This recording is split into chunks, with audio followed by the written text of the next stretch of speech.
Hello everyone, I am here to help you today. I know you use this video to fall asleep, so before that, like the video and subscribe to the channel. Also, where are you from and what time are you watching now? Get comfortable and relax. The mansion loomed before me, a behemoth of stone and shadow against the fading twilight. As I fumbled with the keys, a chill ran down my spine that had nothing to do with the crisp autumn air. I told myself it was just nerves. After all, it's not every day you get asked to house-sit a sprawling estate that looks like it jumped straight out of a Gothic novel. I pushed open the heavy oak door, wincing at the loud creak that echoed through the cavernous entryway. "Hello?" I called out, my voice small in the vastness. Silence answered me, broken only by the ticking of an antique grandfather clock. "Get it together, Sarah," I chided myself. "You're alone here, just like Mrs. Blackwood said you'd be. No need to jump at shadows." I lugged my suitcase up the grand staircase, my footsteps muffled by the plush carpet. The bedroom Mrs. Blackwood had directed me to was larger than my entire apartment, with a four-poster bed that could easily sleep four. I unpacked quickly, eager to explore the rest of the house before it got too dark. Room after room revealed itself to me, each more opulent than the last. A library with floor-to-ceiling bookshelves, a music room with a grand piano gathering dust, a sunroom filled with exotic plants I couldn't name. It was like stepping into another world, one of old money and faded glamour. As night fell, I retreated to the kitchen to make dinner. The modern appliances stood out starkly against the vintage decor, a jarring reminder of the present day. I ate my pasta in silence, the scrape of my fork against the plate uncomfortably loud. That first night, I slept fitfully. The house creaked and groaned around me, settling in ways my city apartment never did. Every noise had me sitting bolt upright, heart racing before I remembered where I was. By the time dawn broke, I felt more exhausted than when I'd gone to bed. The next day passed uneventfully. I worked remotely from the library, the Wi-Fi surprisingly good for such an old house. As evening approached, I decided to run myself a bath in the clawfoot tub, hoping it would help me relax. I was just sinking into the steaming water when I heard it, a thud, followed by the unmistakable sound of footsteps. My blood ran cold. I held my breath, straining to listen. There it was again, the slow, deliberate tread of someone trying to move quietly. "It's just the house settling," I told myself, "or your imagination running wild." But deep down, I knew better. With shaking hands, I got out of the tub and dressed quickly. I crept to the bathroom door and pressed my ear against it. The footsteps had stopped, but now I could hear something else, the sound of drawers opening and closing. Someone was in the house, searching for something. Panic clawed at my throat. My phone was in the bedroom. The landline was downstairs. I was trapped. Think. Oh, Sarah, think. I looked around the bathroom, desperate for anything I could use as a weapon. My eyes fell on a heavy crystal soap dish. It wasn't much, but it was better than nothing. Taking a deep breath, I eased the bathroom door open. The hallway was empty, but I could hear movement coming from one of the spare bedrooms. As quietly as I could, I crept towards the staircase. I had just reached the top of the staircase when a floorboard creaked beneath my foot. The noise from the bedroom stopped, abruptly. Heart pounding, I flew down the stairs, taking them two at a time. I could hear heavy footsteps behind me, giving chase. I ran for the front door, only to find it locked. In my panic, I couldn't remember which key was which. A hand grabbed my shoulder, spinning me around. I lashed out blindly with the soap dish, feeling it connect with something solid. There was a grunt of pain, and the grip on my shoulder loosened. I didn't wait to see who my attacker was. I ran for the kitchen, thinking of the back door. Behind me, I could hear the intruder recovering, their footsteps pounding after me. The kitchen was dark, lit only by the faint glow of the microwave clock. I stumbled through it, hands outstretched, searching for the door. My hips slammed into the kitchen island, and I bit back a cry of pain. Where was the damn door? My fingers brushed against cool glass. The door. I fumbled for the handle, my sweaty hands slipping on the smooth metal. Got it. I yanked the door open and burst out into the cool night air. The vast, manicured lawn stretched out before me, the trees at its edge, a dark, forbidding wall. I ran towards them, the damp grass soaking through my socks. I had just reached the tree line when I heard the back door clam open. "Stop!" a deep voice bellowed. The sound spurred me on, pushing me deeper into the woods. Branches whipped at my face as I ran, roots threatening to trip me with every step.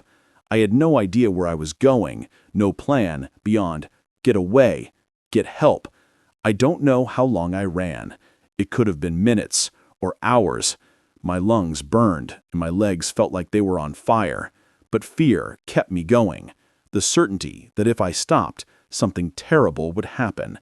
Finally, when I felt I couldn't take another step, I saw lights through the trees. A house.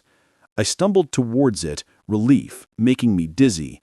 As I broke through the tree line, I realized, with a start, that I recognized this house. It was the mansion. Somehow, in my blind panic, I had run in a circle. For a moment, I stood frozen, unsure what to do. Then I saw a car in the driveway that hadn't been there before. A police car. Safety. I ran towards it, waving my arms. "Help!" I screamed. "Oh, please help!" The front door of the mansion opened, and a police officer stepped out, followed by Mrs. Blackwood. "Oh, thank God," Mrs. Blackwood said, rushing towards me. "Sarah, dear, are you all right? We've been so worried." I stared at her, uncomprehending. "There's someone in the house," I gasped. "An intruder. He chased me." Mrs. Blackwood and the officer exchanged a look. "Sarah," Mrs. Blackwood said gently, "there's no intruder. It's just Harold." Harold, as if summoned by his name. A man appeared in the doorway. He was tall and lean, with graying hair and a kindly face. There was a bruise forming on his cheek.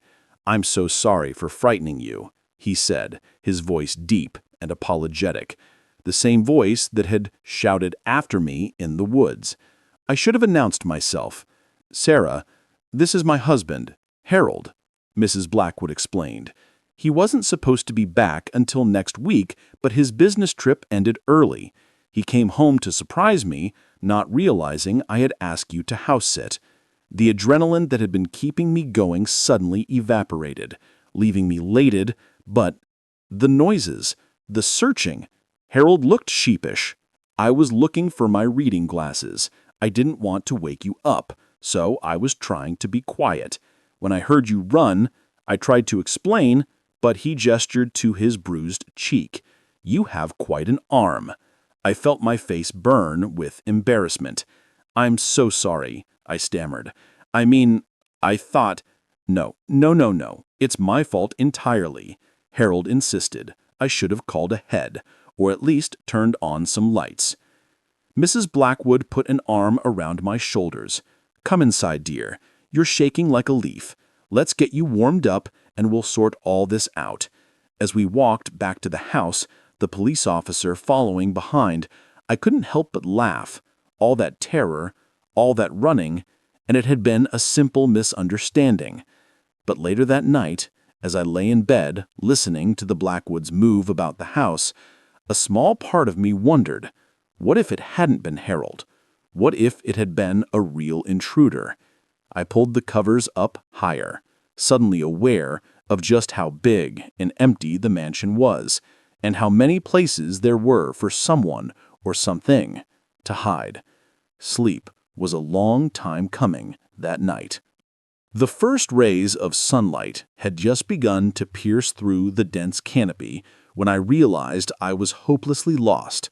What was supposed to be a rejuvenating solo hike through the Cascade Mountains had turned into a nightmare, and I was about to stumble into something far worse than I could have imagined. I've always prided myself on my outdoorsman skills. Growing up in the Pacific Northwest, I spent more time in the woods than I did in my own backyard. But as I stood there, my worn hiking boots sinking slightly into the damp earth, I felt a chill that had nothing to do with the crisp mountain air. The trail I had been following for the past 2 days had gradually become less defined until it disappeared altogether. I'd pushed on, confident in my ability to navigate by the sun and my trusty compass, but now surrounded by towering pines and jagged rocks, everything looked the same. I took a deep breath, trying to quell the panic rising in my chest. "Stay calm, Jake," I muttered to myself. "Panic is the enemy." I decided to climb to higher ground, hoping to spot a landmark or maybe even catch a glimpse of the highway in the distance. The climb was steep, and my muscles protested with every step. I was rationing my water, unsure of when I'd find a stream to refill my bottles. As I neared the top of the ridge, I heard something that made me freeze mid-step. Voices. Human voices. Relief washed over me. Other hikers. Maybe they could help me get my bearings. I quickened my pace, ignoring the burning in my thighs. But as I got closer, the voices became clearer, and my relief turned to unease. These weren't the cheerful tones of fellow hikers enjoying nature. The voices were low, angry, and punctuated by the occasional sound of metal clanging against metal. I slowed down, moving as quietly as I could. Years of hunting with my dad had taught me how to move through the forest without making a sound. I crouched behind a large boulder, peering around it cautiously. What I saw made my blood run cold. In a small clearing, about 50 yards away, I could see 3 men. They were rough-looking, with unkempt beards and dirty clothes, but it wasn't their appearance that sent a jolt of fear through me. It was what they were doing. The men were gathered around what looked like a makeshift lab. Plastic containers, tubing, and propane tanks were scattered around. One of the men was carefully measuring out a white powder, while another stirred a bubbling pot over a portable stove. I didn't need to be a chemist to know what I was looking at. This was a meth lab, hidden deep in the wilderness, where no one was likely to stumble upon it, except I had. I held my breath, not daring to move a muscle. These men were dangerous, that much was clear. If they caught me, I doubted they'd simply let me go on my way. "Damn it, Tony!" one of the men suddenly shouted, making me flinch. "I told you to watch the temperature, you're gonna ruin the whole batch!" "Screw you, Mike!" the man stirring the pot shot back. "I know what I'm doing!" "Both of you, shut up!" the third man growled. He seemed to be the leader. "We don't need any noise carrying. Last thing we need is some rangers stumbling on us." If only they knew how close they were to the truth. I knew I needed to get out of there, and fast. But which way? I was lost to begin with, and now I had to factor in avoiding these criminals. One wrong move, one snapped twig, and I could be discovered. Slowly, carefully, I began to back away from my hiding spot. My heart was pounding so loudly, I was sure they must be able to hear it. Crack! The sound of a branch breaking under my foot was like a gunshot in the quiet forest. I froze, my whole body tensing. "What was that?" one of the men said sharply. "Probably just a deer," another replied, but he didn't sound convinced. "Check it out," the leader commanded. "Could be a bear attracted by the smell." I heard footsteps coming in my direction. Panic overtook me, and I ran. I no longer cared about being quiet. All that mattered was putting as much distance between myself and those men as possible. Behind me, I heard shouts of alarm. They had spotted me. I ran like I'd never run before, crashing through underbrush, leaping over fallen logs. Branches whipped at my face, leaving stinging cuts, but I didn't slow down. I could hear them pursuing me. their heavy footfalls and angry shouts spurring me on. I had no idea where I was going. My only thought was to keep moving, to not let them catch me. My lungs burned, and my legs felt like they were on fire, but fear kept me going. Suddenly, the ground disappeared from under my feet. I had run right off the edge of a steep incline. I tumbled down the slope, my world becoming a dizzying blur of earth and sky. I came to a stop at the bottom, the breath knocked out of me. For a moment, I lay there, dazed and gasping for air. Then I heard the voices again, closer now. Ignoring the pain radiating through my body, I forced myself to my feet and started running again. The forest seemed to close in around me, the trees becoming a green blur as I ran. I had no idea how long I'd been running, or how far I'd gone. My throat was raw, my mouth dry as dust, but still I pushed on.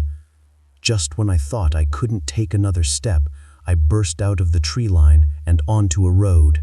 An actual paved road. I could have cried with relief, but I wasn't safe yet. I could still hear shouts in the distance. They were still after me. I looked up and down the road, praying to see a car aim, a truck, anything, but it was deserted. Left with no other choice, I started running down the road. It had to lead somewhere, right? To civilization, to safety. I don't know how long I ran along that road. Time seemed to lose all meaning. My whole world narrowed down to the rhythmic pounding of my feet on the asphalt and the burning in my lungs. And then, like a mirage in the desert, I saw it. A gas station. Never in my life had I been so happy to see one of those garish neon signs.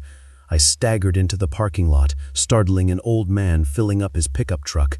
"Please," I gasped out, my voice hoarse. I need help. Call the police." The man took one look at me, wild-eyed, covered in cuts and bruises, gasping for breath, and hurried into the store. Moments later, he came back out with the clerk, who was already on the phone with 911. As I sank to the ground, my legs finally giving out, I heard the clerk describing my condition to the dispatcher. The old man draped his jacket over my shoulders, murmuring words of comfort. It wasn't until I heard the wail of approaching sirens that I finally allowed myself to relax. I was safe. I had made it. The aftermath was a blur of police statements and medical checks. I told the authorities everything I had seen, and they assured me they would investigate. They found the lab abandoned, but with clear evidence of recent activity. The men, however, had vanished into the vast wilderness.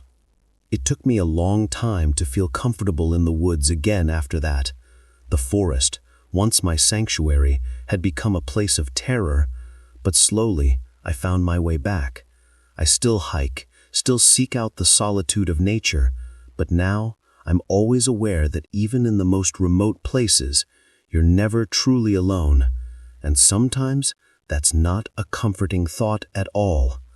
The flickering fluorescent lights cast an eerie glow over the empty corridors as I made my rounds. It was just another quiet night at Westfield Mall, or so I thought. Little did I know that in a matter of hours I'd be fighting for my life against an unseen enemy in a place I once considered mundane. My name's Mike, and I've been the night security guard at Westfield for the past 3 years. It's usually a boring job. Walk around, check the locks, make sure no one's trying to camp out in the food court overnight. But that night was different. It started like any other shift. I arrived at 10 p.m., just as the last of the cleaning crew was leaving. I nodded to Janice, the elderly woman who always stayed late to make sure the floors were spotless. "All quiet tonight, Mike?" she said with a smile. "See you tomorrow." If only she knew. I settled into the security office, a small room filled with monitors showing feeds from the mall's numerous cameras. I get a quick scan. Nothing but empty doors and darkened corridors. Perfect. Around midnight, I started my first round of the night. The mall was eerily silent, my footsteps echoing off the tiled floors. I'd never tell anyone, but these walks always gave me the creeps. Something about the mannequins in the store windows, their blank faces seeming to follow me as I passed. I was on the second floor, passing by the large fountain in the center atrium when I heard it. A faint noise, like metal scraping against metal. I froze, straining my ears. There it was again. "Hello?" I called out, my voice sounding unnaturally loud in the empty space. No response. I pulled out my flashlight, sweeping its beam across the darkened stores. Nothing seemed out of place. "Must be the old pipes," I muttered to myself, trying to shake off the uneasy feeling creeping up my spine. I continued my round, but now I was on high alert. Every shadow seemed deeper, every noise amplified by the time I made it back to the security office. My nerves were frayed. I sank into my chair, eyes scanning the monitors. Everything looked normal, but I couldn't shake the feeling that something was off. That's when I saw it. A shadow, moving quickly across one of the screens. I leaned in, heart racing. It was gone as quickly as it appeared, leaving me wondering if I had imagined it. I rewound the footage, watching carefully. There, in the corner of the screen, a figure darted past, too fast to make out clearly. My mouth dried. Someone was in the mall. I grabbed my radio, ready to call for backup, but hesitated. What if I was overreacting? I didn't want to be the guard who called the cops over a trick of the light. I decided to investigate myself first, armed with my flashlight and a heavy wrench I kept in the office for emergencies. I ventured out into the mall. The corridors seemed different now, menacing. Every storefront could be hiding an intruder, every shadow concealing a threat. I moved cautiously, ears straining for any sound, out of place. Realized whoever they were enjoying this game of cat and mouse. Suddenly, the lights in the store flickered on. I blinked, momentarily blinded. When my vision cleared, I saw them. 3 men, dressed all in black, wearing masks that covered their faces. They were spread out, blocking my exit. One of them held a crowbar, another a knife. "Well, well," the one in the middle said, his voice muffled by the mask. "Looks like we've got company, boys." I raised my wrench, trying to look more confident than I felt. "You're trespassing," I said, surprised at how steady my voice sounded. "Leave now, and I won't call the cops." They laughed, a chilling sound that echoed through the store. "I don't think you understand the situation, Rant," the leader said. "We're not going anywhere, and neither are you." They started to advance, spreading out to surround me. I backed up, mind racing. I was outnumbered and outarmed. I needed a plan, fast.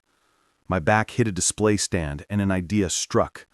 I grabbed the laptop off the stand and hurled it at the nearest intruder. He ducked, and in that moment of distraction, I ran.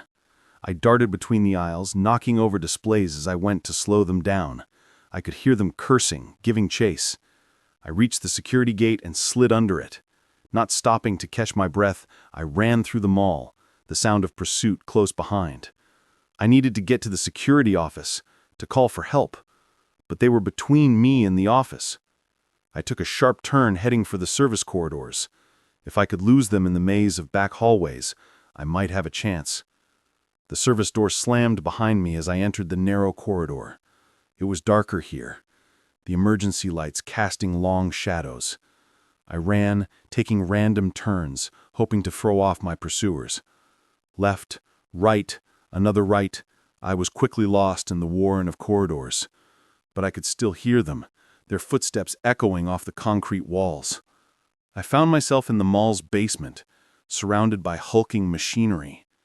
Generators, HVAC systems, water heaters. The noise was deafening, masking any sounds of pursuit. I crouched behind a large boiler, trying to catch my breath and think. I needed to get to a phone, to call for help, but my radio was back in the security office. Even my cell phone was in my locker. I was on my own. A noise to my left made me freeze. One of them was close, searching methodically. I could see his flashlight beam sweeping across the floor. I held my breath as the light moved inches from my feet. For a heart-stopping moment, I thought he'd seen me, but the light moved on. I waited until I could no longer hear him, then started to move. I needed to get back upstairs to find a way out. I crept through the basement, every nerve on high alert. I'd almost made it to the stairs when a hand grabbed my shoulder. I spun, swinging my wrench blindly. It connected with something solid, and I heard a grunt of pain. I didn't wait to see who I'd hit. I ran, taking the stairs 2 at a time. I burst back into the main mall. I could hear shouts behind me. They were all after me now.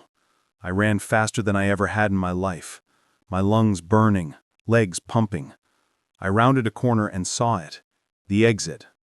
Freedom. I slammed into the door at full speed, already imagining the cool night air on my face. But the door didn't budge. It was locked. Of course it was locked. I had locked it myself at the start of my shift. Panic threatened to overwhelm me as I fumbled for my keys. Behind me, I could hear them getting closer. My hands were shaking so badly, I could barely get the key in the lock. Turn. Damn you, turn! Just as I heard them around the corner, the lock clicked. I yanked the door open and burst out into the night. I ran across the parking lot, not daring to look back. I didn't stop until I reached the 24-hour diner across the street. I burst in, startling the lone waitress.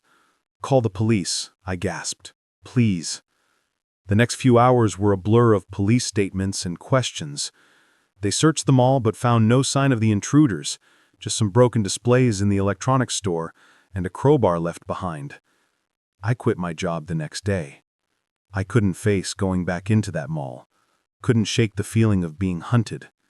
Sometimes late at night, I still wake up in a cold sweat, the echo of footsteps in my ears, and I wonder, what if I hadn't made it to that door in time?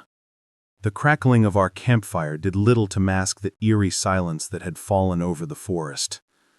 What had started as a peaceful getaway from me and Sarah had turned into a nightmare.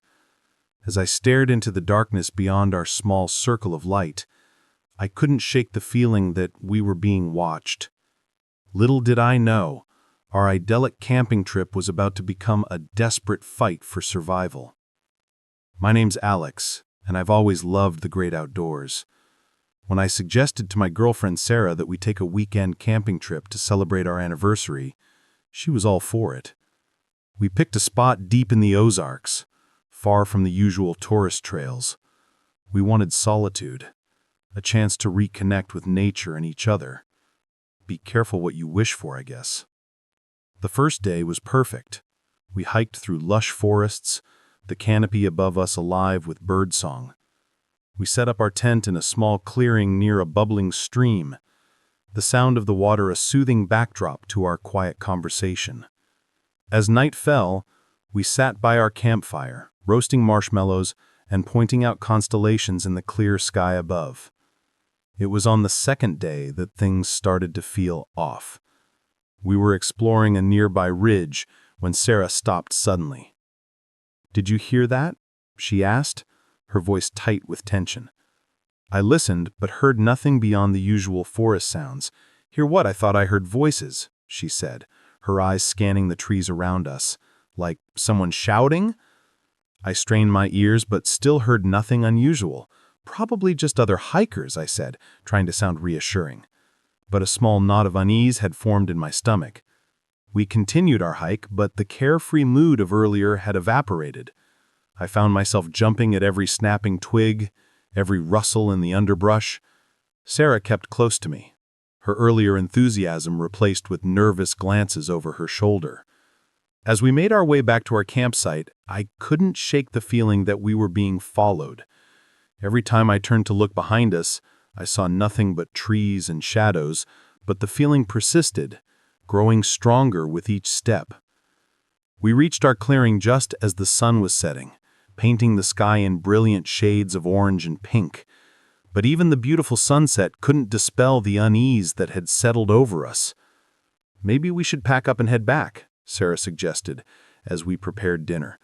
"I've got a bad feeling about this place." I was tempted to agree, but my pride got in the way. "Let's stick it out one more night," I said. "It's probably just our imaginations. We're come out here for an adventure, right?" Sarah nodded, but I could see she wasn't convinced. Neither was I, if I'm being honest.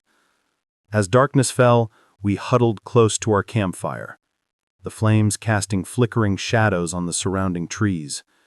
We spoke in hushed tones, as if afraid of being overheard. Every snapping twig, every rustle in the leaves had us on edge. It was just after midnight when we heard it. A long, low whistle, followed by an answering call from the other side of our clearing. Sarah grabbed my arm, her fingers digging into my skin. "Alex," she whispered, her voice trembling. "There's someone out there."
"Risk, sweetheart. No, I'm afraid you'll be staying with us for a while." The other men started to move closer, forming a tight circle around us. I looked around desperately for a way out, but we were completely surrounded. That's when I saw it. A flash of metal in the firelight. One of the men had pulled out a length of rope. In that moment, survival instinct took over. I grabbed a burning log from the fire and hurled it at the nearest man. He yelled in pain and surprise as embers scattered across his chest. "Run!" I shouted at Sarah, pushing her towards the darkest part of the forest. We took off, crashing through the underbrush. Behind us, I could hear shouts of anger and the sound of pursuit. My heart was pounding so hard I thought it might burst out of my chest. We ran blindly through the dark forest, branches whipping at our faces, roots threatening to trip us with every step. I had no idea where we were going, only that we needed to put as much distance between us and those men as possible. Sarah stumbled and I caught her before she could fall. "Keep going," I gasped, pulling her along. "We can't stop." The sound of our pursuers seemed to be getting closer. They knew these woods better than we did, and they were gaining on us. Just when I thought we couldn't run any further, we burst out of the tree line and found ourselves at the edge of a steep ravine.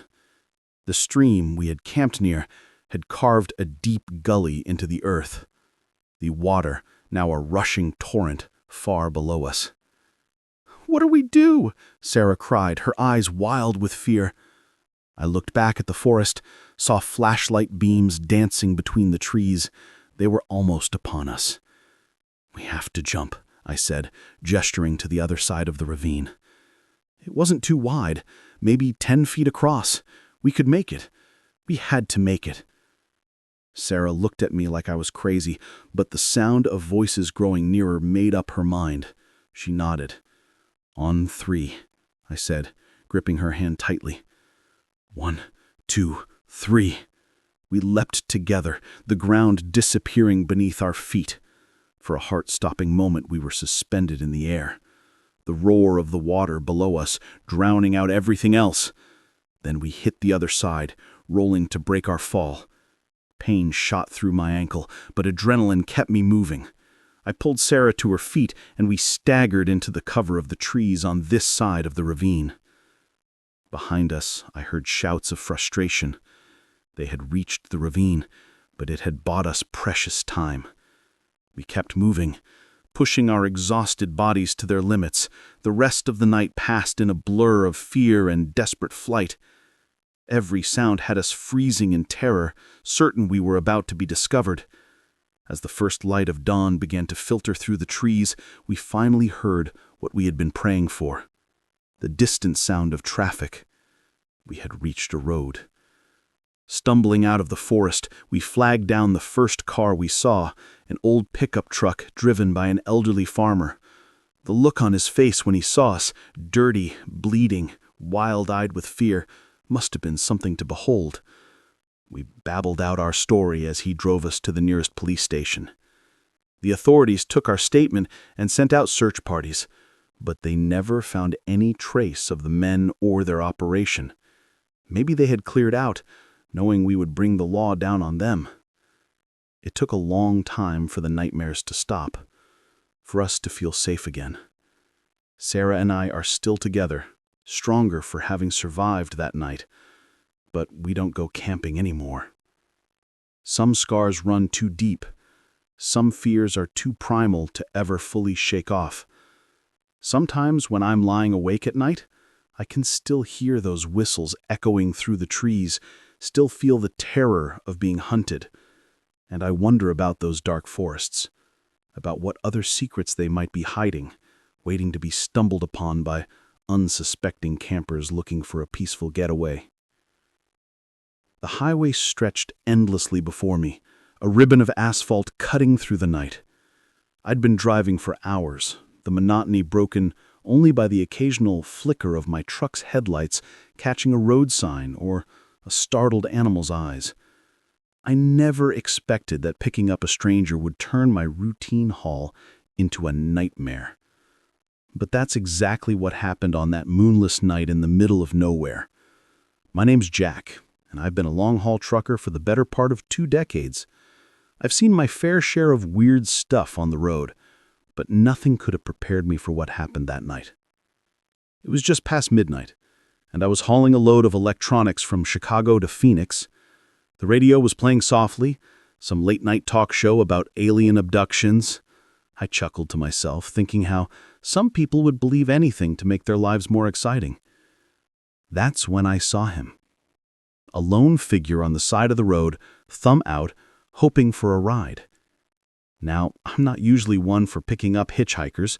Too many horror stories, too many risks. But something about this guy made me slow down. Maybe it was the late hour, or the fact that we were miles from anywhere. Or maybe I was just tired of my own company. I pulled over, the air brakes hissing as the truck came to a stop. The man jogged up to the passenger side, and I leaned over to open the door. "Where are you headed?" I asked as he climbed in. "West," he said simply. "As far as you're going." I gave him a once-over as he settled into the seat. He was younger than me, probably in his early 30s, lean, with close-cropped hair and intense eyes that seemed to take in everything at once. He had a small duffel bag that he kept clutching tightly on his lap.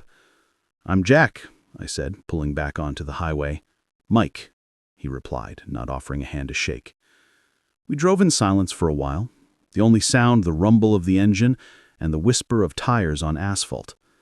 I tried to make conversation, ask him where he was from, what he did for a living, but Mike's answers were short, evasive. After a while, I gave up and focused on the road.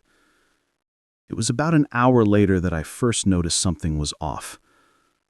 Mike had been fidgeting in his seat, constantly checking the side mirrors. At first, I thought maybe he was just nervous about hitching a ride with a stranger, but then I caught him glancing at me, a calculating look in his eyes that sent a chill down my spine. "Everything okay?" I asked, trying to keep my voice casual. "Fine," he said, quickly, too quickly. "Just not used to being in a truck this big." I nodded, but I didn't believe him. My instincts, honed by years on the road, were screaming that something was wrong. We were passing through a particularly desolate stretch of highway when Mike suddenly spoke up. "Pull over," he said, his voice tight. "What?" I said. "Pull over. Now." I glanced at him and felt my blood run cold. Mike had a gun in his hand, pointed straight at me. My mind raced. Was this a robbery? Was he going to kill me and take the truck? I thought about my wife back home, about our kids. Would I ever see them again? "Look, man," I said, trying to keep my voice steady. "If you want money, I've got some cash in my wallet. Just take it and go. No need for this to get ugly." Mike laughed, a harsh, humorless howl. "This isn't about money, Jack. This is about survival. Now pull over before I decide to redecorate your cab with your brains." I did as he said, guiding the massive truck onto the shoulder. As soon as we came to a stop, Mike was in motion. He reached across me and grabbed the keys from the ignition. "Get out," he ordered, gesturing with the gun. I climbed out of the cab, my legs feeling like jelly. Mike followed, keeping the gun trained on me. "What do you want?" I asked, hating how my voice shook. "I need your truck," Mike said, "and I need you to drive it." "Drive it where?" "You'll know when we get there. Now get back in. You're driving." As I climbed back into the driver's seat, my mind was working overtime. I needed to find a way out of this situation. Maybe if I could distract him, I could make a grab for the gun, or maybe I could intentionally drive badly, try to attract the attention of a highway patrol car. But as if reading my thoughts, Mike spoke up. "Don't try anything stupid, Jack. I've got nothing to lose, which means you've got everything to lose. Just drive normally and do what I say." So I drove. Hours passed, the landscape outside changing as we headed west. All the while, Mike kept the gun trained on me, his eyes constantly scanning the road behind us. "Who are you running from?" I asked, unable to contain my curiosity. Mike was quiet for so long. I thought he wasn't going to answer. Then, "Bad people," he said softly. "People who want me dead." "Why?" He laughed again, that same humorless howl. "Because I know things they don't want anyone to know." Some kind of whistleblower, a witness to a crime. Whatever it was, I was now involved, whether I wanted to be or not. As dawn began to break, painting the sky in shades of pink and gold, Mike suddenly tensed. "Shit," he muttered, staring intently at the side mirror. I glanced in my rearview mirror and saw a black SUV gaining on us fast. "Drive faster," Mike ordered, his knuckles white around the gun. I pressed down on the accelerator, the engine roaring as we picked up speed. But the SUV was faster, sleeker. It pulled alongside us, and I saw the passenger window roll down. "Get down!" Mike yelled just as the sound of gunfire erupted.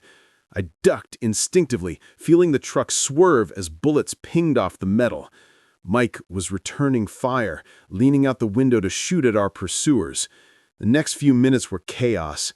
I struggled to keep the truck on the road while trying to stay low. The sound of gunfire was deafening in the confined space of the cab. Suddenly, there was a loud bang, and the truck lurched violently.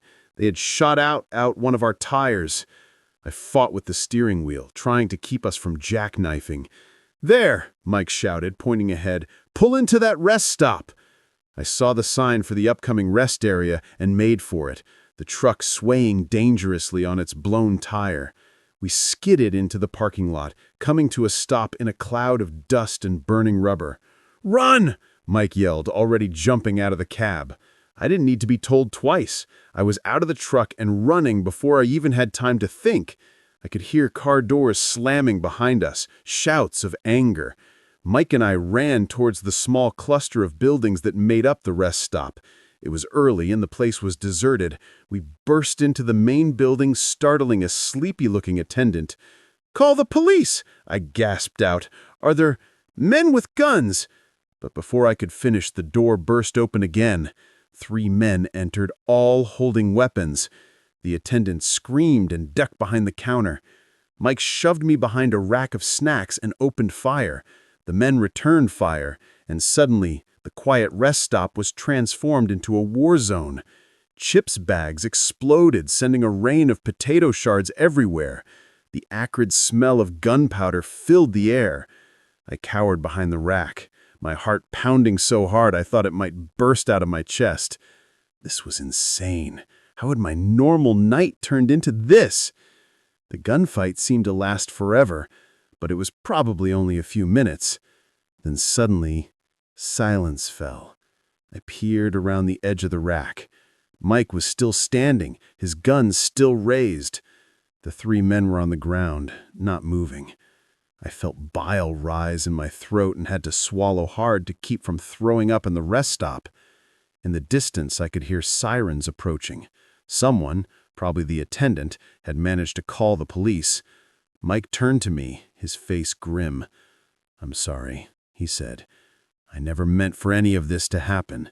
Before I could respond, he was gone, running out the back door of the rest stop. I thought about following him, but my legs wouldn't move. I just sat there, surrounded by the debris of the gunfight, waiting for the police to arrive. The aftermath was a blur of police statements and questions. I told them everything, about picking up Mike, about the chase and the shootout. They seemed skeptical at first, but the evidence backed up my story. It turned out Mike was indeed a whistleblower, set to testify against a powerful crime syndicate. The men chasing us were hitmen, sent to silence him. Mike was never found, having vanished into the desert. As for me, I was cleared of any wrongdoing, but the experience changed me. I still drive my routes, still haul my loads across the country, but I'm more cautious now, more aware of the darkness that can lurk behind a friendly face, and I never, ever pick up hitchhikers anymore. The first sign of trouble was the sputtering of my car's engine, a sound that sent a chill down my spine on that desolate stretch of highway. As the vehicle lurched to a stop, I had no idea that this breakdown would be the beginning of a nightmarish encounter that would test my will to survive. Sometimes the most terrifying monsters aren't the ones in our imagination, but the ones masquerading as good Samaritans. My name is Emily, and I've always prided myself on being independent and resourceful. But on that fateful night, those qualities would be pushed to their limits. I was on my way back from a job interview in the next state over. It was a long drive, but I was riding the high of what I felt was a successful meeting. The sun had set hours ago, and the highway had thinned out to just the occasional truck. I was tired but determined to make it home.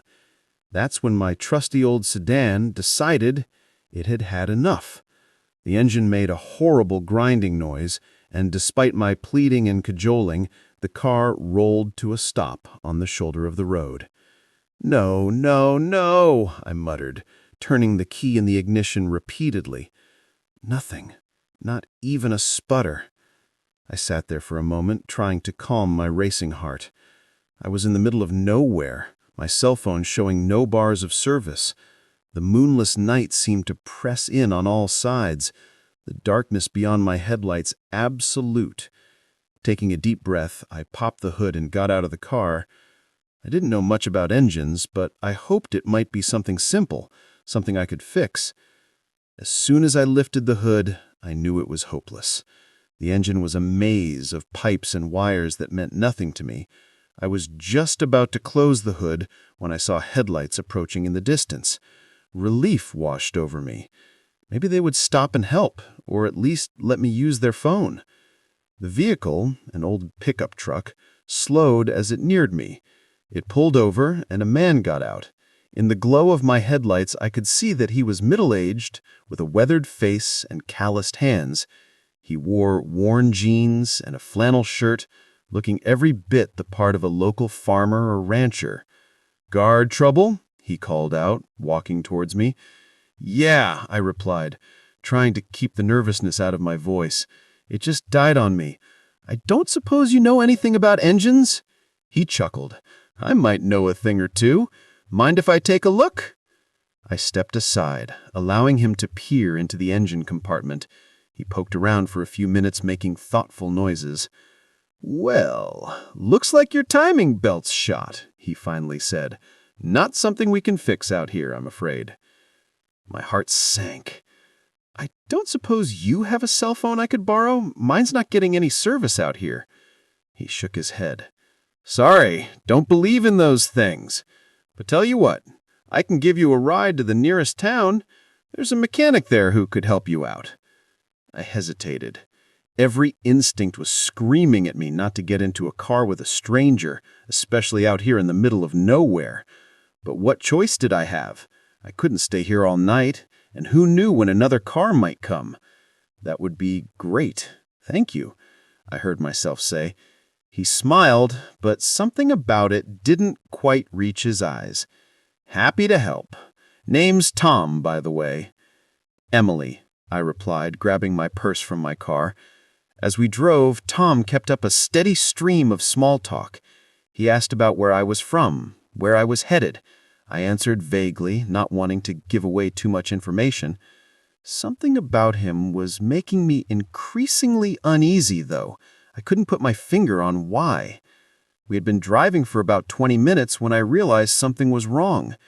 We should have reached a town by now, or at least seen some signs of civilization, but there was nothing but darkness outside the windows. How much further is it to town?" I asked, trying to keep my voice casual.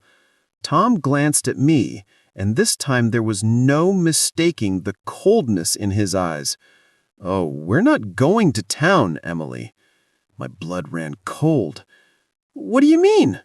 Where are we going?" He didn't answer, just pressed down harder on the accelerator.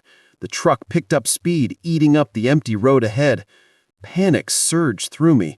I reached for the door handle, but it wouldn't budge. Child locks, I realized with horror.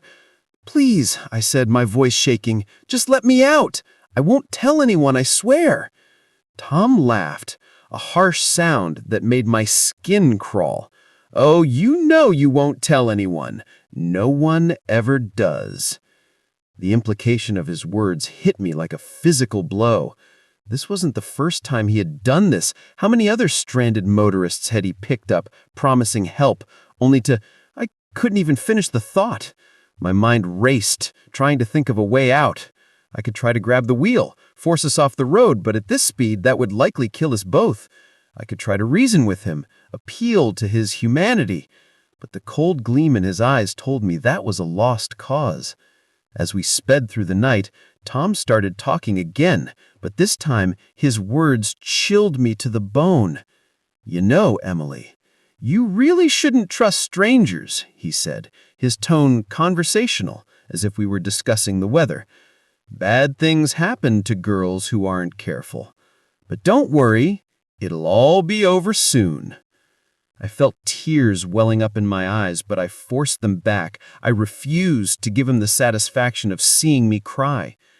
Suddenly, an idea struck me. It was risky, Actually fatal, but it was the only chance I had. I started coughing violently, doubling over in my seat.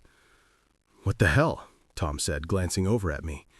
I continued coughing, making choking noises. "Can't breathe," I gasped out. Tom looked uncertain for the first time.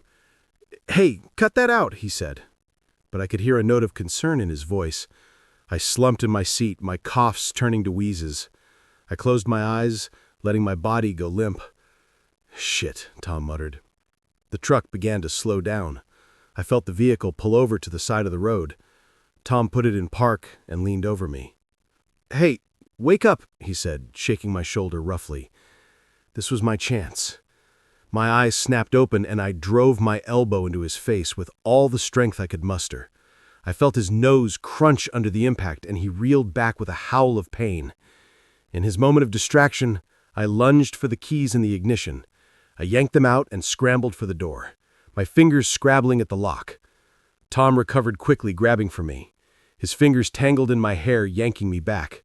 I screamed, more in rage than fear, and twisted in his grip.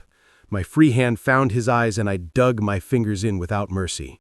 He let go with a scream of agony and I tumbled out of the truck onto the hard ground. Pain shot through my body, but adrenaline kept me moving. I staggered to my feet and ran. I could hear Tom behind me, cursing and stumbling in the darkness. But I had the advantage now. My eyes had adjusted to the darkness and I was younger, faster. I ran like I had never run before, my lungs burning, my legs pumping. I didn't know where I was going, only that I had to get away. The keys were still clutched in my hand, cutting into my palm. I don't know how long I ran. It could have been minutes or hours. Eventually, I couldn't hear Tom anymore, but I didn't slow down. The night was alive with noises. The rustle of wind through grass, the hoot of an owl, the scurrying of small animals. But to my terrified mind, every sound was Tom coming to finish what he had started. Just when I thought I couldn't take another step, I saw it. Lights in the distance, a town or at least a gas station, civilization, safety. With a final burst of energy I didn't know I possessed, I sprinted towards the lights. As I got closer, I could make out the shape of a small gas station, a lone beacon in the darkness. I burst into the fluorescent-lit store, startling the sleepy-looking clerk behind the counter. "Please," I gasped out, "call the police. There's a man. He tried to—" I couldn't finish the sentence. The adrenaline that had kept me going suddenly drained away, leaving me shaky and weak. My legs gave out and I sank to the floor, the events of the night finally catching up to me. The clerk, to his credit, didn't hesitate. He grabbed the phone and dialed 911 while keeping a wary eye on the door. The police arrived quickly, their flashing lights a welcome sight. I told them everything, describing Tom and his truck in as much detail as I could remember. They found him a few hours later, trying to fix his truck on the side of the road. The keys I had taken were the only copy he had. In his truck, they found evidence linking him to several unsolved disappearances in the area. As for me, I was lucky. Apart from some cuts and bruises, I was physically unharmed. The mental scars took longer to heal. For months after, I couldn't drive at night without breaking into a cold sweat. Every passing truck on the highway made my heart race, but I survived. I outsmarted a predator and lived to tell the tale. And if my story can serve as a warning to others to trust their instincts and be cautious, then maybe some good can come from that terrifying night. I still drive that stretch of highway sometimes, and every time I pass the spot where my car broke down, I say a silent thank you to whatever force was looking out for me that night, and to the strength I found within myself when I needed it most. The crumbling facade of the abandoned Millbrook factory loomed before us, its broken windows staring down like hollow eyes. We were just a group of friends looking for a thrill, urban explorers seeking the perfect spot for some cool photos. Little did we know we were about to stumble into a nightmare that would test our will to survive and change us forever. My name's Jake, and I've always been fascinated by abandoned places. There's something haunting yet beautiful about a building left to decay, nature slowly reclaiming what man has discarded. So when my friends and I heard about the old Millbrook factory on the outskirts of town, we knew we had to check it out. There were 5 of us that day. Me, my best friend Tom, his girlfriend Sarah, and our friends Mike and Lizzie. We'd done this kind of thing before, but never in a place quite this big or isolated. As we approached the factory, I felt a familiar mix of excitement and apprehension. The chain-link fence surrounding the property was rusted and bent, easy enough to slip through. We made our way across the overgrown parking lot, our footsteps crunching on broken glass and gravel. "This place is creepy as hell," Lizzie whispered, her camera already out and snapping pictures. "That's the point, isn't it?" Mike grinned, but I could see he was a bit on edge, too. We found a side door that was hanging off its hinges and slipped inside. The interior was dark and musty, years of dust and decay filling our nostrils. Beams of sunlight streamed through holes in the roof, illuminating dancing motes of dust. "Let's split up," Tom suggested. "We'll cover more ground that way." I wasn't too keen on the idea, but everyone else seemed excited about it. We agreed to meet back at the entrance in an hour and set off in different directions. I made my way deeper into the factory, my flashlight beam cutting through the gloom. The place was a maze of rusted machinery and collapsed shelving.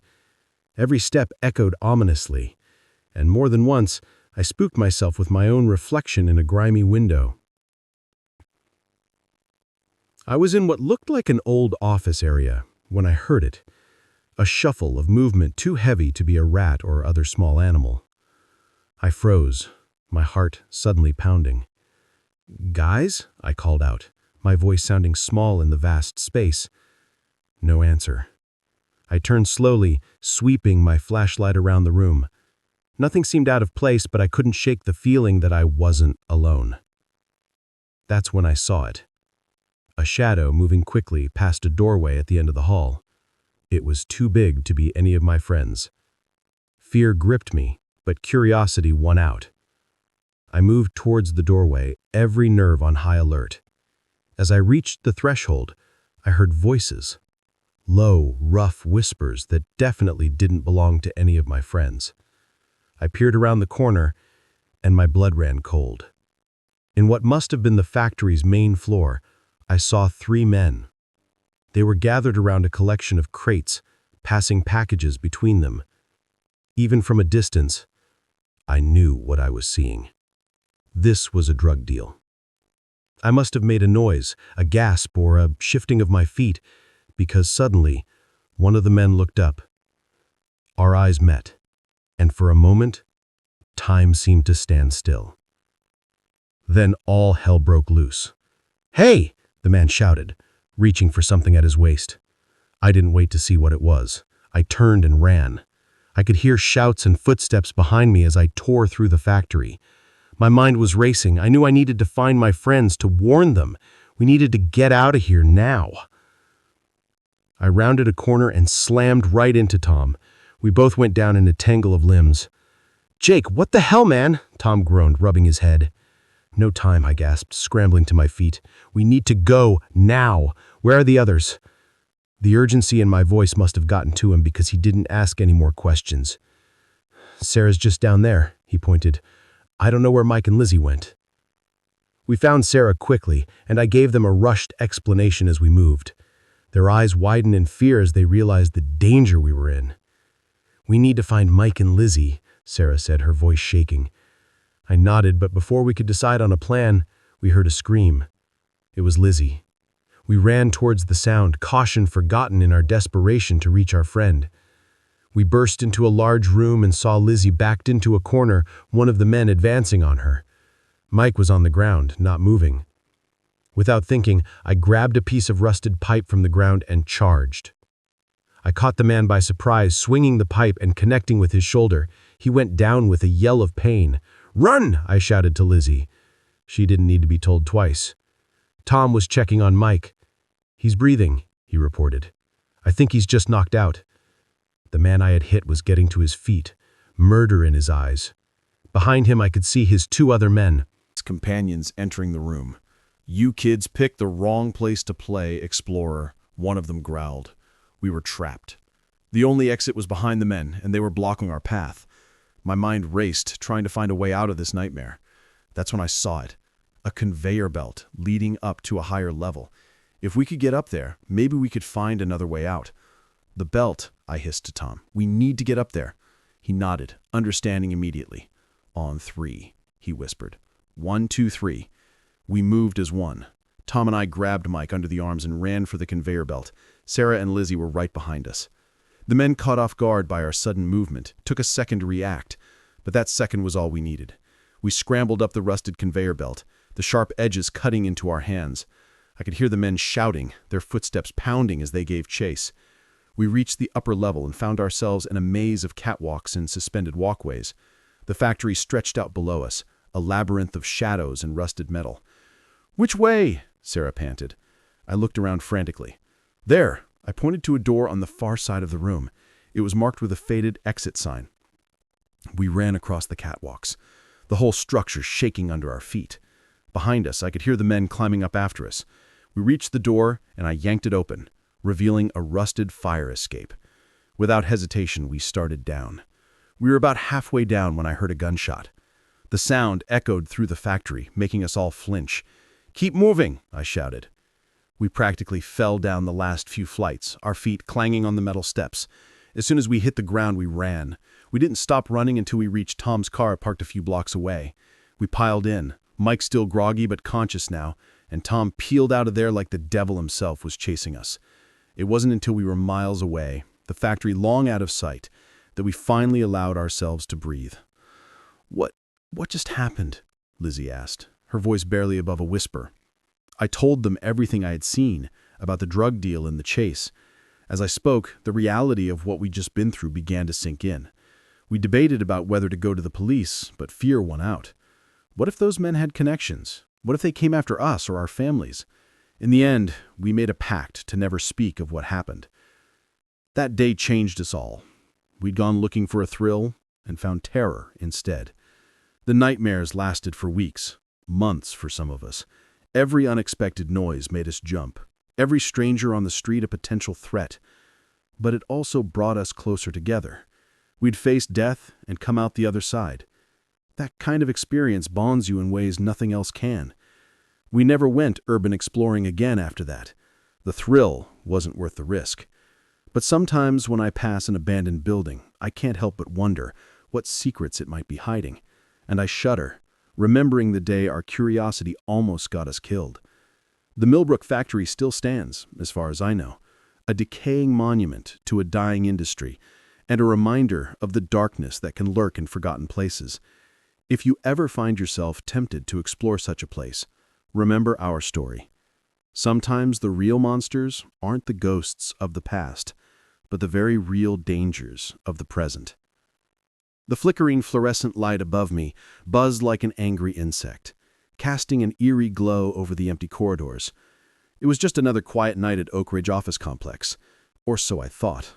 Little did I know that in a matter of hours, I'd be fighting for my life, trapped in a place I once considered mundane and safe. My name's Carlos, and I've been the night janitor at Oak Ridge for the past 5 years. It's not a glamorous job, but it pays the bills and lets me work on my novels during the quiet hours. I know every nook and cranny of this place, from the CEO's corner office on the top floor to the musty supply closets in the basement. But on that fateful night, even my intimate knowledge of the building wouldn't be enough to keep me safe. It started like any other shift. I arrived at 10 p.m., just as the last of the workaholics were trudging out to their cars. I nodded to Marjorie from accounting as she passed, her arms full of files. She was probably taking home to work on. She gave me a tired smile in return. "Another late night, Carlos?" I asked, holding the door open for her. "You know how it is during tax season, Carlos." She sighed. "See you tomorrow." If only I'd known those might be the last words we'd ever exchange. I started my rounds on the top floor, working my way down. Vacuumed the carpets, emptied the trash, wiped down the surfaces. It was mindless work, leaving my imagination free to wander. I was deep in thought about the plot of my latest story when I heard it. A crash, followed by muffled cursing. I froze, my hand still on the handle of the vacuum. The sound had come from downstairs, maybe the 3rd or 4th floor. My first thought was that Marjorie had come back for something she'd forgotten. But Marjorie didn't curse like that. Cautiously, I made my way to the stairwell. The emergency lights cast long shadows as I descended, my heart pounding louder with each step. As I reached the 4th floor landing, I heard voices, low, urgent whispers, that definitely didn't belong to anyone who should be in the building at this hour. I eased the door open just a crack, peering into the darkened office space. What I saw made my blood run cold. 3 men, dressed all in black, were methodically going through the desks and filing cabinets. They moved with purpose, clearly looking for something specific. One of them held a small flashlight, its beam dancing across the room as they searched. Intruders, thieves, and here I was, alone in the building with them. I let the door close silently, my mind racing.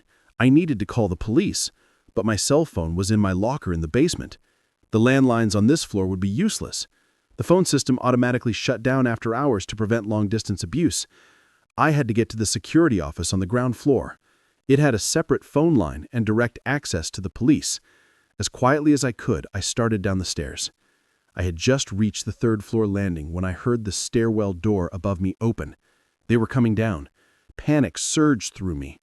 I yanked open the third-floor door and ducked inside, praying they hadn't seen me. I could hear their footsteps echoing in the stairwell. As they descended, "Check this floor," I heard one of them say. "We need to find those files." My heart was pounding so hard I was sure they'd hear it. I looked around frantically for a place to hide. The open office layout left few options. But then I saw it, the supply closet. I darted across the room, wincing at every footfall that seemed to echo in the silence. I had just closed the supply closet behind me when I heard them enter the floor. Pressed against the back wall of the closet, surrounded by the smell of cleaning products and paper, I tried to steady my breathing. Through the slats in the door, I could see flashlight beams sweeping across the office. "Nothing here," one of them growled. After what felt like an eternity, "Let's try the next floor." I waited until I couldn't hear their footsteps anymore before allowing myself to breathe normally. But I knew I couldn't stay here. I had to get to that security office. Easing the supply closet door open, I peered out into the darkness. The floor seemed empty. I crept towards the stairwell, every nerve on high alert. I had just reached the stairwell when I heard a shout from above. "Hey there! There's someone down there!" They'd seen me. I ran, taking the stairs two at a time. I flew down towards the ground floor. I could hear them behind me, their heavy footsteps echoing off the concrete walls. I burst out of the stairwell and into the main lobby. The security office was just across the atrium. I was halfway there when a figure stepped out in front of me. I skidded to a stop, nearly falling in my haste to change direction. The man lunged for me, but years of maneuvering around office furniture with my cleaning cart had made me nimble. I ducked under his grasp and sprinted for the elevators. I jabbed the call button repeatedly, knowing it was useless. The elevators were shut bound for the night, but next to the elevators was a door marked Maintenance. Beyond that, a ladder that led to the roof. I yanked the door open and started climbing, my arms burning with the effort. Above me, I could hear the maintenance door slam open again. They were following me up. I reached the roof access hatch and pushed it open, gulping in the cool night air. Up onto the gravel-covered roof. Stars twinkled overhead, oblivious to the drama unfolding below them. I ran to the edge of the roof, looking for a way down. There was none. I was trapped. The hatch banged open behind me. I turned to see the three men climbing onto the roof, their faces twisted with anger and exertion. "Nowhere to run now," one of them sneered, advancing towards me.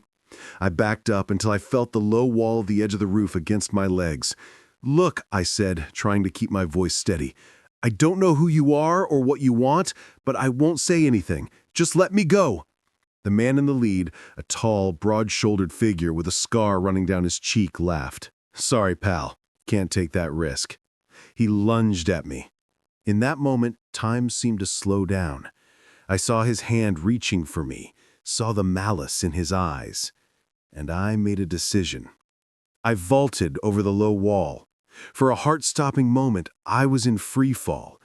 Then my feet hit something solid.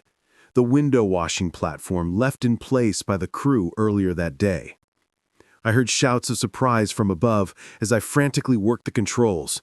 The platform lurched into motion, slowly descending the side of the building. But I wasn't safe yet.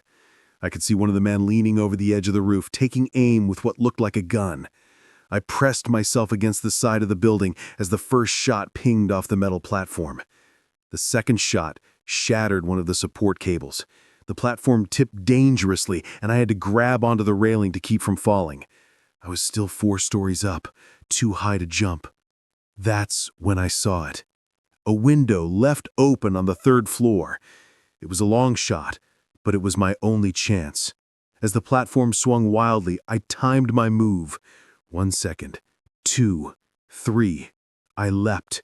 For a moment, I thought I'd miscalculated. Then my hands caught the windowsill. Pain shot through my arms as I hauled myself inside, collapsing onto the floor of an empty office. I didn't allow myself a moment to rest. I could hear commotion in the stairwell. They were coming down after me. I ran for the elevators. They were still powered down, but there was an emergency phone inside. I wrenched open the doors and grabbed the phone. 911, what's your emergency? I've never been so glad to hear those words in my life. The next few minutes were a blur. I stayed on the phone with the dispatcher, hidden in the elevator, until I heard the beautiful sound of police sirens approaching. The would-be thieves were caught trying to flee the building. It turned out they were after confidential client information that could have ruined lives if it had fallen into the wrong hands. As I sat in the back of an ambulance, a shock blanket around my shoulders, I watched the men being led away in handcuffs. One of them, the scarred leader, caught my eye as he was put into a police car. The look he gave me sent chills down my spine. I gave my statement to the police, then went home to my worried wife and sleeping kids. As I hugged them tight, I realized how close I'd come to never seeing them again. I don't work nights anymore. The company offered me a day position with better pay, partially out of gratitude, partially out of guilt, for the lack of security that had put me in danger. Sometimes when I'm leaving the office in the evening and I see the night janitor starting his shift, I feel a pang of something. Fear, sympathy, I'm not sure. I want to warn him, to tell him to be careful, to always be on alert. But I don't. I just nod and smile and hope that his nights will be quieter than mine were. And as I drive home, I'm grateful for the mundane, for the ordinary, because I know now how quickly it can all change, how thin the line is between routine and terror. And I never, ever take an uneventful night for granted again. The soft glow of the TV flickered in the darkened living room, casting eerie shadows on the walls. Little Timmy had been asleep for hours, and I was settling in for a quiet night of babysitting. But as I absent-mindedly scrolled through my phone, a message popped up that made my blood run cold. In that moment, I realized this ordinary suburban home had become the stage for a terrifying game of cat and mouse. My name's Amy, and I've been babysitting for the Johnsons for about 6 months now. They're good people with a sweet kid, and the gig helps pay for my college textbooks. It was supposed to be just another Friday night job, but it turned into the most horrifying experience of my life. The evening had started normally enough. I arrived at 7 p.m. just as Mr. and Mrs. Johnson were heading out for their date night. Timmy, their 8-year-old son, was already in his pajamas, eager to show me his latest Lego creation. Now, Amy, Mrs. Johnson said, as she put on her earrings, Timmy's allowed 1 hour of tablet time before bed.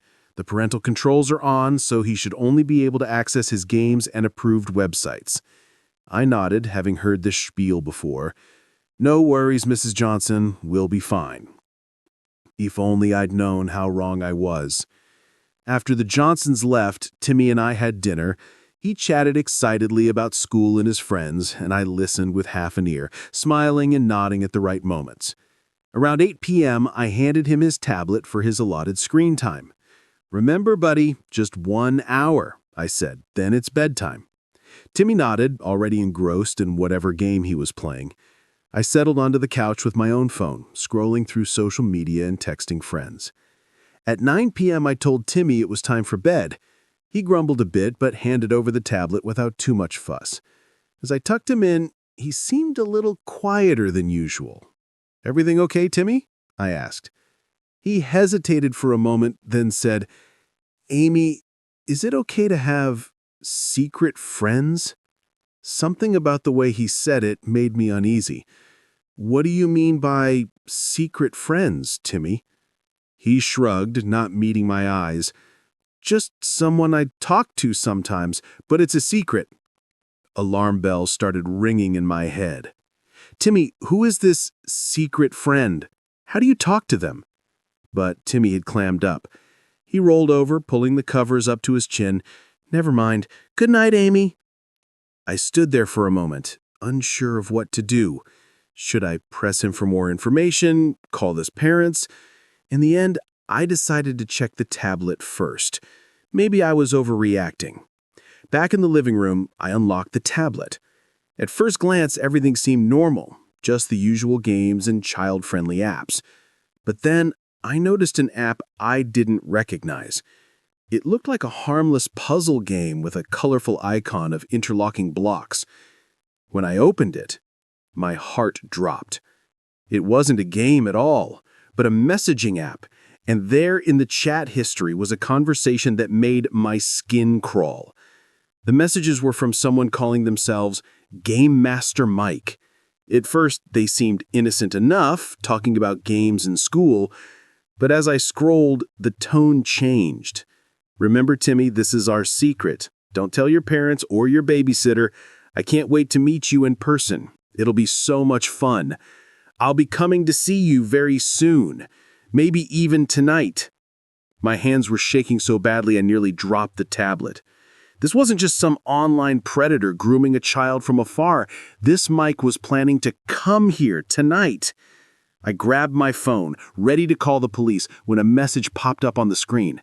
It was from an unknown number. "Hello, Amy. Timmy's asleep now, isn't he? Why don't you let me in so we can surprise him?" Terror washed over me in an icy wave. He was here, outside the house, watching. I ran to the windows, making sure they were all locked. I could see nothing but darkness outside, but I felt exposed, vulnerable. I quickly drew all the curtains. My mind was racing. I needed to call the police, but what if he heard me? What if he decided to break in before help could arrive? Another message pinged on my phone. "Come on, Amy, don't be rude. I've come all this way." I muted my phone, my heart pounding so hard I could feel it in my throat. I had to protect Timmy. I had to think. Closed the closet door, then the bedroom door, hoping it would be enough to keep him safe. Back downstairs, I grabbed the largest knife from the kitchen. It felt awkward and heavy in my hand, but it was better than nothing. Another message on my phone. "I'm getting impatient, Amy. Maybe I'll just let myself in." I heard a noise from the back of the house, the sound of the patio door sliding open. He was inside. I pressed myself against the wall next to the kitchen doorway, knife raised, barely daring to breathe. I could hear footsteps, slow and deliberate, moving through the house. "Timmy," a man's voice called softly. "It's me, Game Master Mike. I've come to play." The footsteps were getting closer. I could see a shadow approaching the kitchen doorway. In that moment, time seemed to slow down. I saw a hand appear around the doorframe, then an arm, then a shoulder. Without thinking, I swung the knife. There was a yell of pain and surprise. The man stumbled back, clutching his arm where I had slashed him. He was tall, heavy-set, with a scraggly beard and wild eyes, nothing like the friendly persona he'd created online. "You little bitch," he snarled, lunging at me. I dodged, but he was faster than I expected. He grabbed my wrist, squeezing until I dropped the knife. It clattered to the floor. We grappled, his strength overwhelming me. He slammed me against the wall, knocking the wind out of me. His hand found my throat, squeezing. "Where is he?" he growled. "Where's Timmy?" I clawed at his hand, gasping for air. Black spots were dancing at the edges of my vision. This was it, I thought. I was going to die. Then, through the roaring in my ears, I heard the most beautiful sound in the world. Police sirens. The man's grip loosened in surprise, and I took my chance. I brought my knee up hard, catching him in the groin. He doubled over with a grunt of pain, and I shoved past him. I ran for the front door, yanking it open just as a police car screeched to a halt in the driveway. "Help!" I screamed. "He's inside!" The next few minutes were a blur.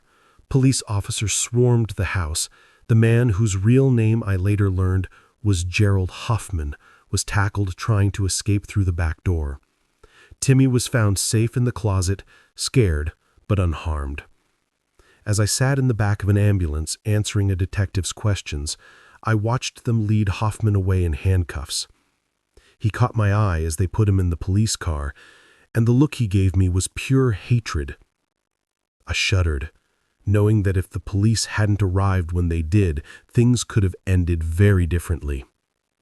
It turned out that one of the neighbors had seen a strange man lurking around the house and called the police. I've never been so grateful for nosy neighbors in my life. The Johnsons arrived home to a scene of chaos. Police cars, an ambulance, their house a crime scene. They were horrified by what had almost happened and incredibly grateful that I had protected Timmy. In the days that followed, as the story hit the local news, I was hailed as a hero. But I didn't feel like one. I felt scared, violated, and angry. Angry at Hoffman for preying on an innocent child. Angry at myself for not realizing sooner what was happening. Angry at the world for being a place where such monsters exist. I don't babysit anymore. The trauma of that night left scars that are still healing. But I did start volunteering for an organization that teaches kids about online safety. If I can prevent even one child from going through what Timmy almost did, maybe some good can come from that terrifying night. Every time I pass the Johnsons' house, I remember. I remember the fear, the adrenaline, the moment I thought it was all over. But I also remember that I survived, that I protected Timmy, and I know that no matter how dark the world can be, there's always hope as long as there are people willing to stand up to the darkness. The acrid smell of chemicals burned my nostrils as I crouched behind a fallen tree, my heart pounding so hard I was sure it would give away my position. What had started as a peaceful hiking trip had turned into a desperate fight for survival. I never imagined that stumbling upon a hidden meth lab deep in the woods would put me and my friends in mortal danger. But here we were, being hunted like animals in a forest that had suddenly become our prison. My name's Alex, and I've always loved the outdoors, so when my friends Jake and Sarah suggested a weekend hiking trip in the Ozarks, I jumped on the chance. We were all experienced hikers, confident in our ability to handle whatever nature threw our way. But nature, as it turned out, wasn't the threat we needed to worry about. We set out early Friday morning, the air crisp and filled with the promise of adventure. The trail we'd chosen was off the beaten path, recommended by a local guide as a challenging but rewarding trek. For the first day and a half, it was exactly that. We navigated steep inclines, crossed babbling streams, and marveled at the lush canopy above us. It was late Saturday afternoon when things took a turn.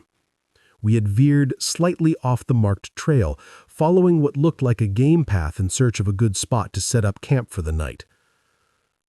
"Guys, do you smell that?" Sarah asked, wrinkling her nose. I sniffed the air. There was definitely an odd odor, sharp and chemical.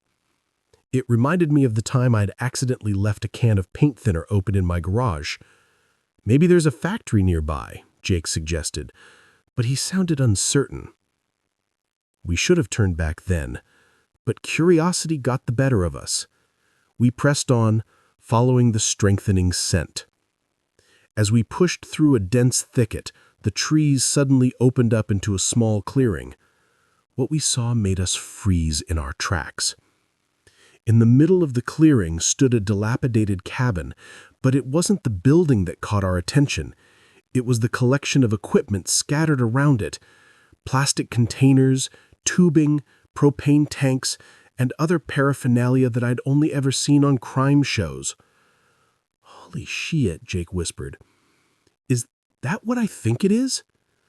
Before either Sarah or I could respond, we heard voices, rough, angry voices coming from inside the cabin. "Get down," I hissed, dropping to the ground behind a fallen log.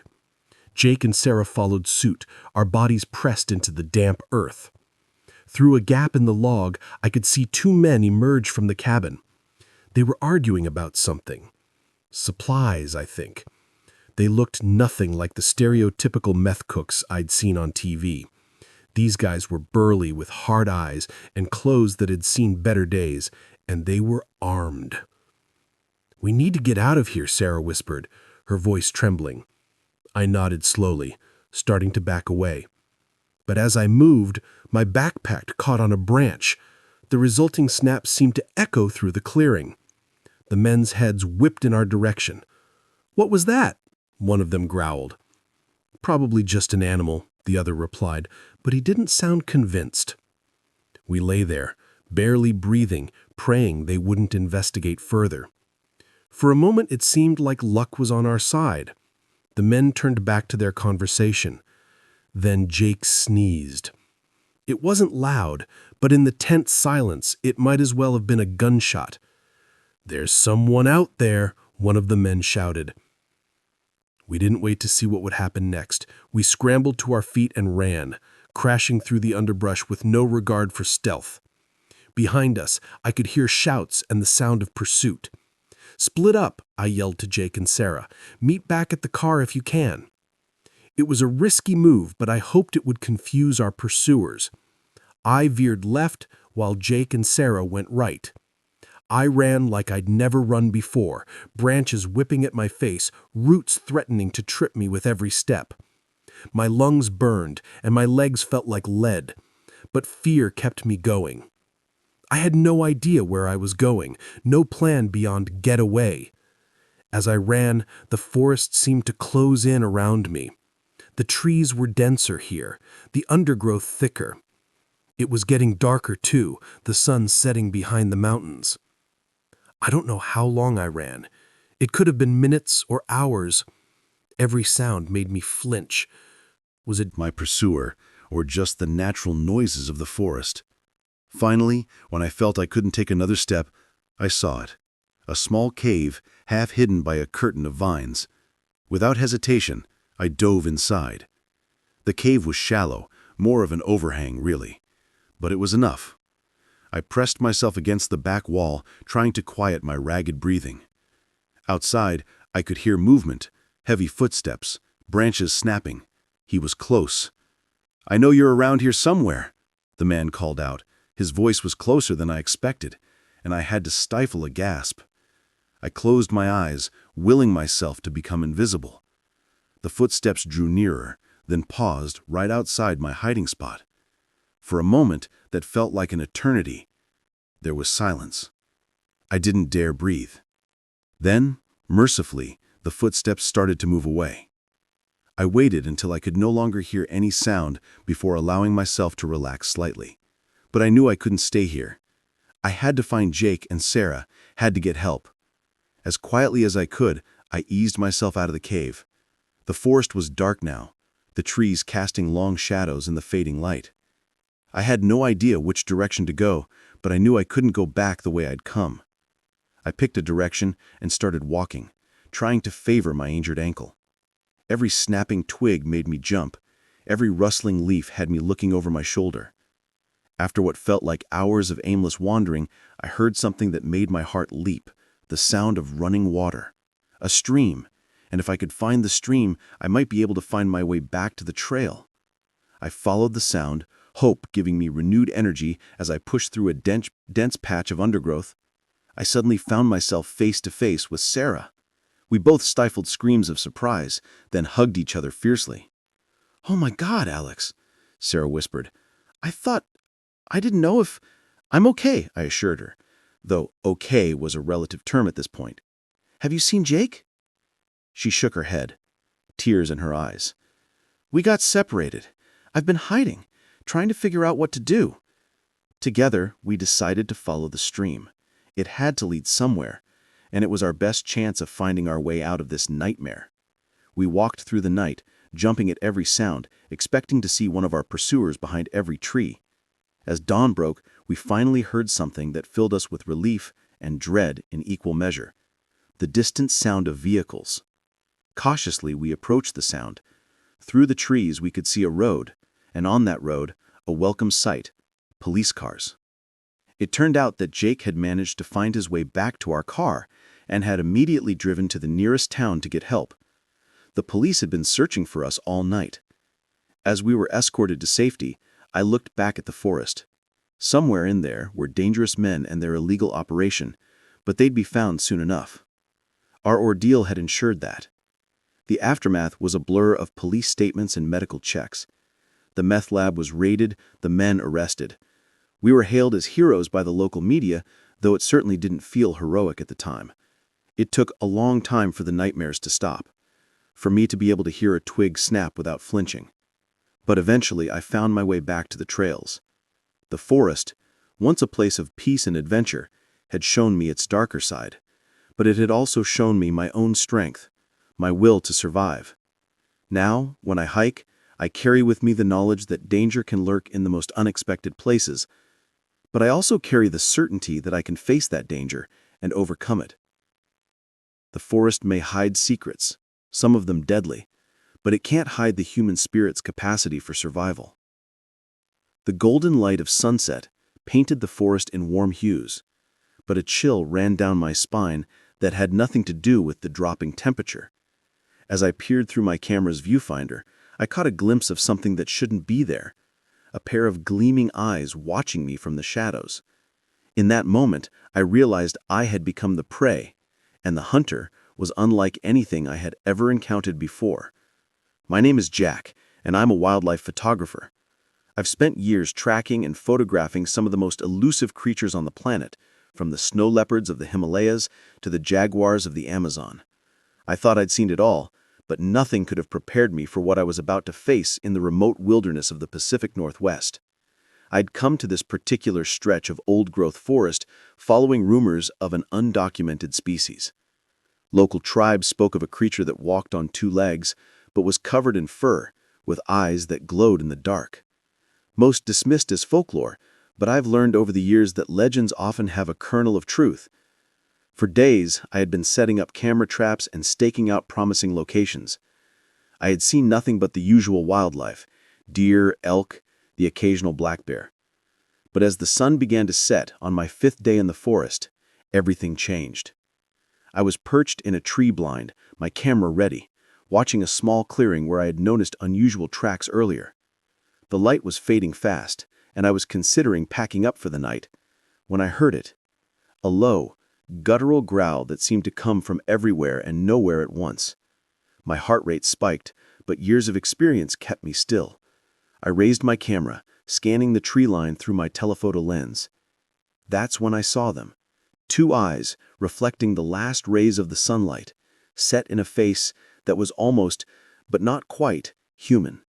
I snapped a series of shots instinctively, the camera shutter sounding unnaturally loud in the hushed forest. As soon as I lowered my camera, the eyes were gone, but I could still feel its presence, watching, waiting. With trembling hands, I checked the photos I'd just taken. Most were blurry, useless, but one, the last one, was crystal clear.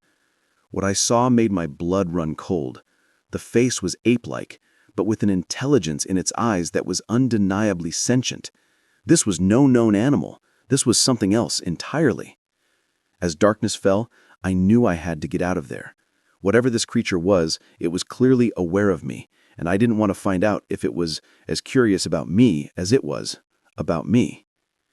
I began to pack up my gear, as quietly as I could, all too aware of the rustling sounds coming from the underbrush around me. Just as I was about to descend from my perch, a blood-curdling screech pierced the night. It was close, too close. I froze, one hand on the tree trunk, the other clutching my camera bag. The forest had gone deadly quiet, as if every living thing was holding its breath. Then I heard it.